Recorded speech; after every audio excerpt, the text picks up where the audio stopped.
Hello and welcome to the Main Cave. In today's video I'm going to be looking at the relatively new Sony Inzone H7 wireless headphones and ask the question whether it's worth buying these for the PS5 alone or should you really only consider these if you're using them with a PC alongside. So in this video I'm going to be running through the unboxing, the price, the look and the feel, the comfort, features, sound quality, mic quality, PC software and finally what I don't like about them. All chapters are in the description below. So the unboxing is pretty standard. You open up the box, you're greeted to the cable and the paperwork box, pull this out and you've got your headphones and your USB dongle underneath.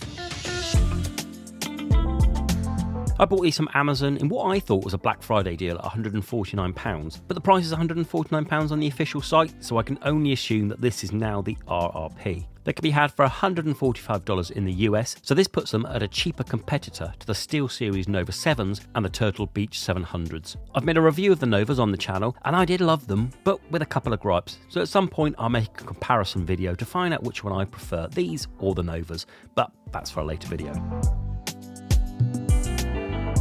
So when you pull these out of the box, I couldn't help but feel impressed. They look stunning, and if you're going to use these alongside a PS5, you can see where the inspiration has come from for the styling. The two domes you either love or you hate, as they really do make you look like a pilot. And trust me, to foreshadow, this isn't the only pilot reference I'm going to be making in this video. The material feels identical to the PlayStation 5, with the white casing and the colour being an identical match. The mic is on the left-hand side with all the controls on the right ear cup, which I'll go through in more detail later on. One nice touch is a nice grill type thing at the top of each cup. The spec sheet says this is to help the bass reproduction, but in any case it looks like very in keeping with the PS5 aesthetics. The dongle in the box is USB-A and has a bright white LED running around the outer front edge. It's quite a big dongle when it has a switch on the side for either PC or PS5 use. The headphones themselves are decently light. They weigh around 320 grams, which is just under the weight of the SteelSeries Novas. Each cup has a large memory foam ear cup, which leads me nicely onto comfort. Now, if there's one thing that is the standout feature of these headphones, it's comfort. Someone asked me last week what I thought of the H7s, and the first thing I said was, they're really comfy. I've used plenty of headphones in my job and for gaming. The SteelSeries Arctis 7, 9s, Novas, Turtle Beach 700s, Astro A10s, A40s, I could go on. But the H7s are some of the comfiest I have ever used. The padding inside is like a memory foam, which when pressed stays in that shape, ensuring a snug fit on most heads. The material used to cover the foam also feels premium to touch. To adjust these, you have the swivel, which is extremely loose, and although it's just around the ear cup on the stalk, looking at it has a very nice styling. Then finally you have the extended reach arm to ensure that you have the best fit. These headphones do go big, and I mean big. I'd have what I'd call an average sized head, and I'm almost on the smallest stalk setting. The clamping force is very similar to the Arctis 7s and tighter than that on the Novas, and the best way I can describe it is like having a complete fit surrounding the entire ear. With this, it helps providing with some of the best passive noise cancelling I have ever experienced in a gaming headset. I will test this in the sound test later on, but trust me when I say it feels akin to ANC.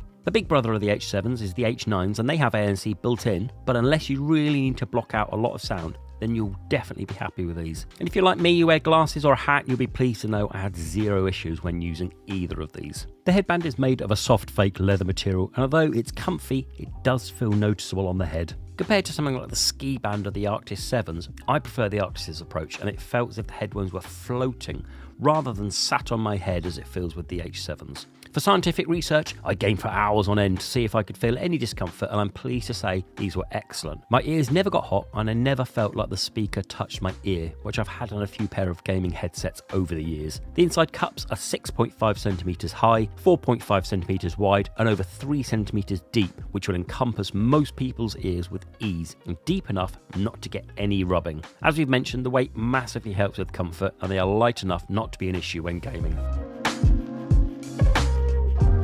There are two other sets in the Inzone line, the H3s and the H9s, both which I haven't used, but the H3s are wired, and for me, I always prefer wireless, and for all intents and purposes, the H9s are identical, but they do have some lighting and ANC. Even when you connect the H7s to your phone, it can't tell the difference. Now, as mentioned, connecting to your phone is one thing now I rely on my gaming headphones. Simultaneous Bluetooth is absolutely essential for me. No Bluetooth, no purchase. Fortunately, the H7 has it and it implements it very well. Turn the headset on and the Bluetooth is activated and pairs with your phone very quickly. Notifications come through instantly without any lag. I'm looking at you here, Novas, and when playing the music, it all sounds great. Some really nice quality of life stuff here as well. When you change the volume, it's displayed on the screen as it is with chat and game and with the battery level. Speaking of battery, this thing can run for a whopping 40 hours on a full charge with an hour's play of a 10-minute charge. So for me at least, that's more than a couple of weeks worth of gaming without having to plug it in. On the left ear cup is the mic, which mutes when pushed up and unmutes when pulled down. Nice little feature. And at the back of the ear cup is a superb volume wheel. This is raised so you can get to it instantly and has a nice tension to it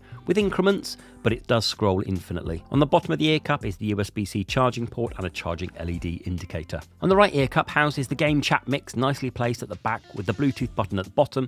And finally, the on-off power button almost round the front. This is a really awkward place for it, but I believe it may be there so it's out of the way and can't be accidentally pressed. But surely there's a better location for this. It's very unintuitive to be pressing it at its current location. Finally, next to the power and the Bluetooth are their respective LEDs. As for the specification, I won't waste your time in reading through every minute detail as it's all on the website, easily available. But what I will do is share the important information. The H7s have 40mm drivers with a frequency response of 5Hz to 20Hz. It uses Bluetooth 5.0 and has a range of around approximately 10 meters.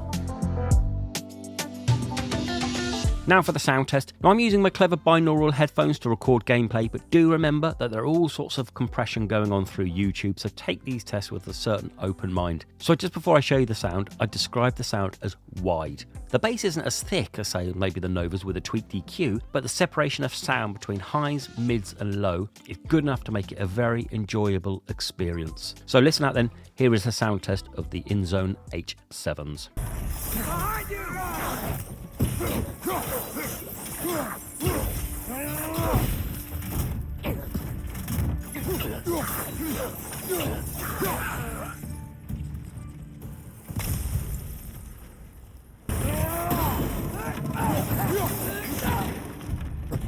Lista!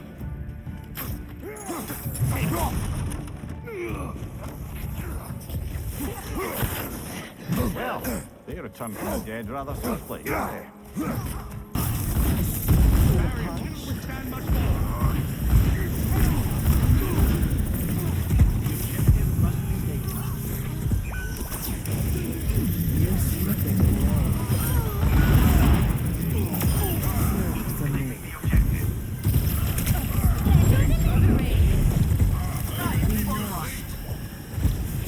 Need a moment to recharge. Ready to work. Conducting analysis on the objective.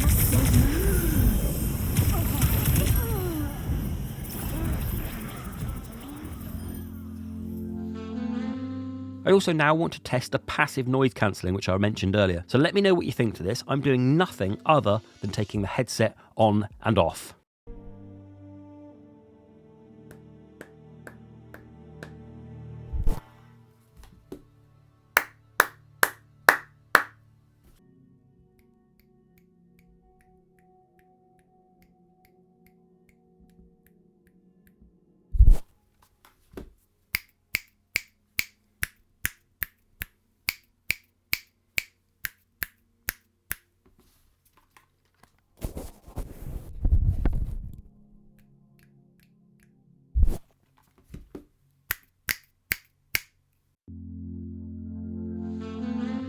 The PS5 is doing all the work here in making the headphones sound the way they do, as you can't tweak the EQ, which I'll talk about in a bit. I do think you'll agree that it sounds great. A lovely open stage with pinpoint placement. The bass isn't very heavy, which could be seen as a negative, but for me, I've really started to appreciate the scale of the soundstage with these. So onto the mic now, and I'm going to warn you, not only will you look like a pilot wearing these, you'll also sound one. As the mic, well, it's not great to be fair. It's not the worst, but it's also not the best. So your mates may be asking you for permission to land when you're talking to them, but do let me know what you think. Hello, this is the Main Cave. This is a test of the H7's microphone. It's only a few centimetres away from my mouth. How does it sound? Charlie Echo Alpha, you have clearance to land. So now on to software, or lack of software. The H7s have a fantastic Windows-only program which you can use to tweak the headset to sound exactly how you want it. Amazing. But does it save to the headset for the PS5? Well, no it doesn't. The only option to save the headset is the side tone. Crank this up in the software, and when you move to the PS5, it stays at that level. Even the old Pulses have a separate app for tweaking EQ presets. With the H7, the sound as it is out of the box, I'd like to think Sony are working on an app like the Pulses so we can change the EQs, but until then, that's your lot. PC gamers rejoice as the Inzone software is excellent, but for the PS5 players, hang on in there, an app really must be coming, mustn't it?